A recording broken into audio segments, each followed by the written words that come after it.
Olá, sejam bem-vindos, eu sou o Maurício e hoje a gente vai continuar estudando a lógica matemática. Então a gente já veio aí abordando vários temas importantes. No caso a gente já viu o que é um teorema, só lembrando rapidinho aqui, um teorema é uma afirmação para a qual a gente tem uma prova de que ela é verdadeira.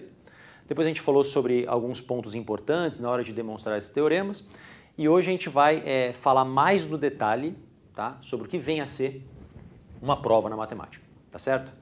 E até já tem um texto aqui, vamos dar uma olhada nele. Uma prova é um raciocínio que nos permite mostrar de uma maneira incontestável que uma determinada afirmação é verdadeira. Bom, então fazendo aqui um breve comentário sobre o que é uma verdade, né?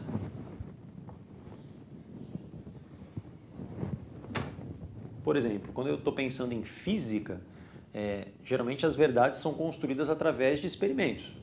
Um exemplozinho aqui bem simples, né? Se eu pego um corpo de massa m, coloco ele num campo gravitacional, quando eu solto, aparece uma força aí atuando sobre ele, né? Que essa força aponta para o centro da Terra. Tá? Então isso aqui, experimentalmente, sempre que você fizer isso, funciona. Tá legal? Agora, na matemática é um pouquinho diferente. Para você entender isso daqui, deixa eu te mostrar aqui uma conjectura muito famosa. Já vou até te falar o que vem a ser uma conjectura, mas por enquanto não encana muito com isso, tá?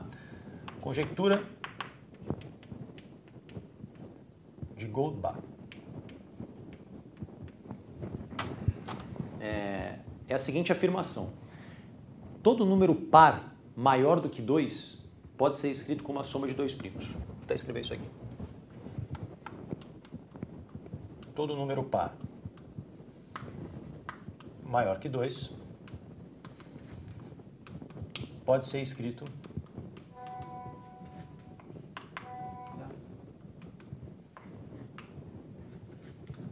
como a soma de dois números primos.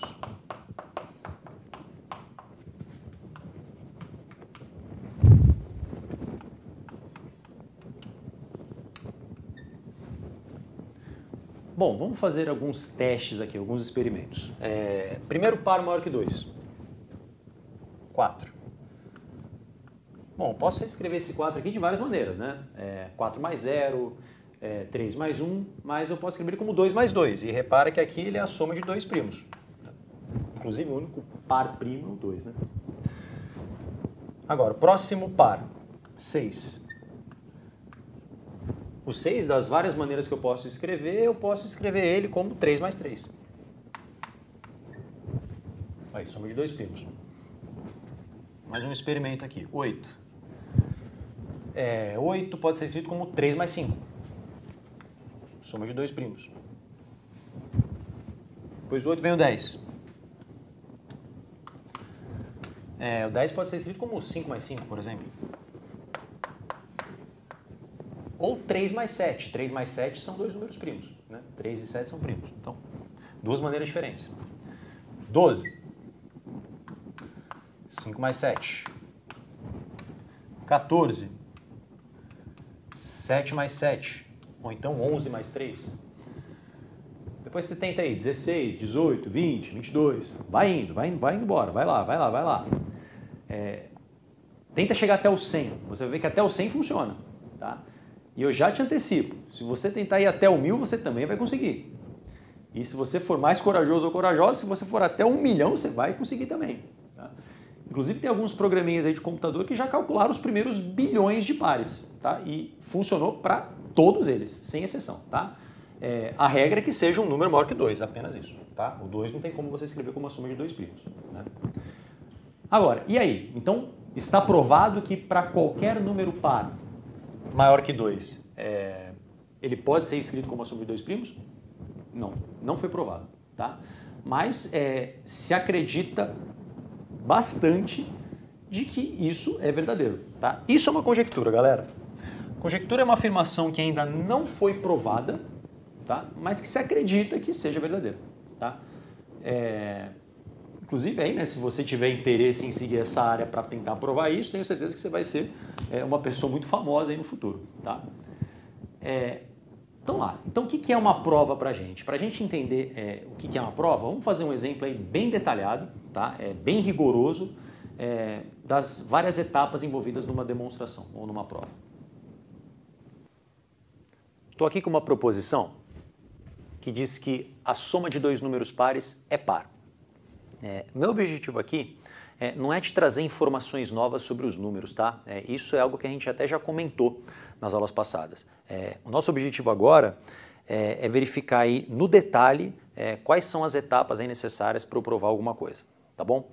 Então vamos lá. Primeira coisa que eu reparei aqui é que eu posso escrever essa mesma coisa de outras maneiras, né? Uma delas é usando aquela estrutura que a gente viu como C, então. Então, vou escrever isso assim. Se x é par e y é par, então x mais y é par. Escrevemos a mesma coisa, né? Usando outras palavras. Usando outra estrutura. Vamos lá. O primeiro pedaço disso daqui é o que a gente chama de hipótese. Como se fosse o nosso ponto de partida, algo que a gente está assumindo como verdade, tá? Então, eu estou assumindo aqui que eu estou pegando dois números pares. A segunda parte é o que a gente chama de tese. Tese é a minha conclusão, tá? É algo que eu vou concluir a partir dessa hipótese, tá? Então vamos lá, como é que eu provo isso, gente? Vamos ver isso bem detalhado, tá? Bem rigoroso. Vamos colocar isso aqui em várias etapas. Então a primeira coisa é eu assumir essa hipótese para mim, né? Vamos considerar aqui, ó, x e y pares. Então, primeiro passo, assumir uma hipótese. Segundo passo, agora a gente tem que começar a desenrolar esses conceitos, né? O que é um número par? A gente já tem a definição de número par. Então, pela definição de número par,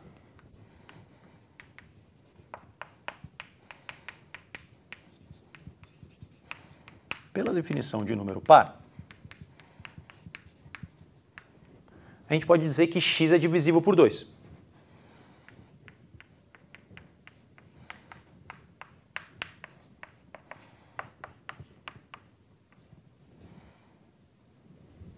E a gente até viu que temos outras maneiras de escrever isso, né? Por exemplo, essa daqui. 2 divide x, ou 2 é um divisor de x.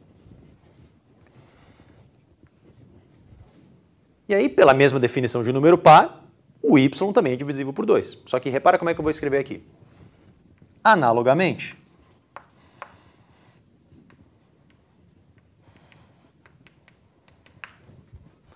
y é divisível por 2.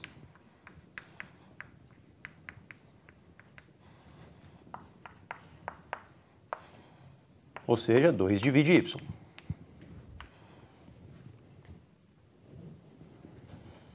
O que mais que eu posso concluir aqui? Bom, se o número x é divisível por 2, então existe algum número inteiro, tal que 2 vezes esse inteiro é igual ao x. Vou colocar aqui, ó. Existe um número A pertencente a Z,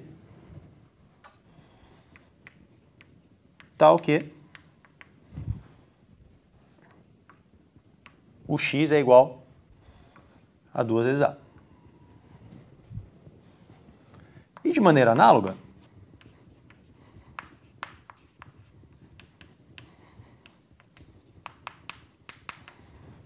existe um número B inteiro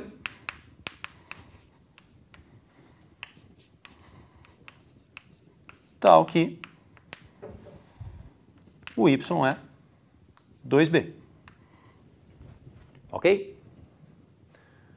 Bom, e agora no momento a gente trava, né? Bom, parei aqui, né? Assumi que o x e y eram pares, fui desenvolvendo aqui o meu raciocínio e parei aqui. Y é 2b e x é 2a. Agora, eu não posso nunca me esquecer, o que eu estou querendo provar, né? Eu estou querendo provar que x mais y é par. E eu só vou conseguir provar isso se eu mostrar para vocês que x mais y é 2 vezes um número inteiro, ok? Então, já que eu quero ver o que é x mais y, o que acontece com essa soma, Vamos experimentar agora, vamos escrever x mais y, vamos ver o que vai acontecer. Desse modo,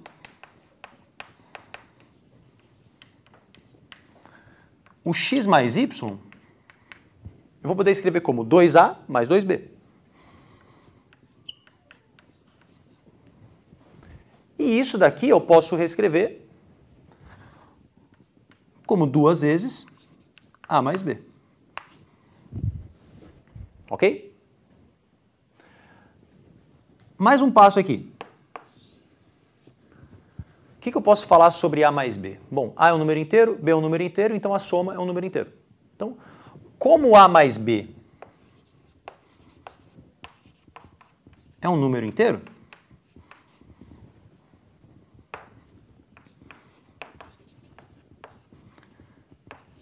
temos x mais y igual a 2k. Sendo esse k o a mais b, que é um número que pertence a z. Então, o que a gente verificou? Que isso implica isso, isso implica isso, foi indo, e chegamos nessa etapa 7. Né? O x mais y é 2 vezes o número inteiro.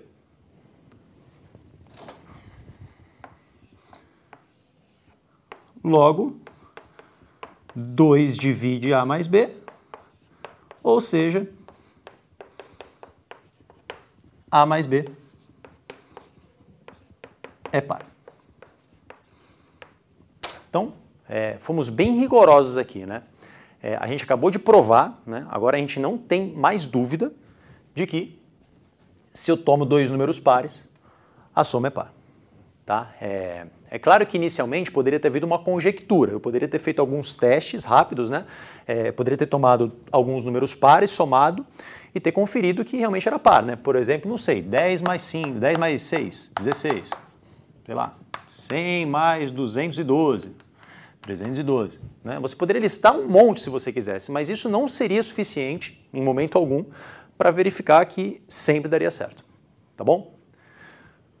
Bom, então nas próximas aulas a gente ainda vai fazer alguns exemplos para treinar um pouco as provas em si, tá certo? E te espero lá, na próxima. Até lá.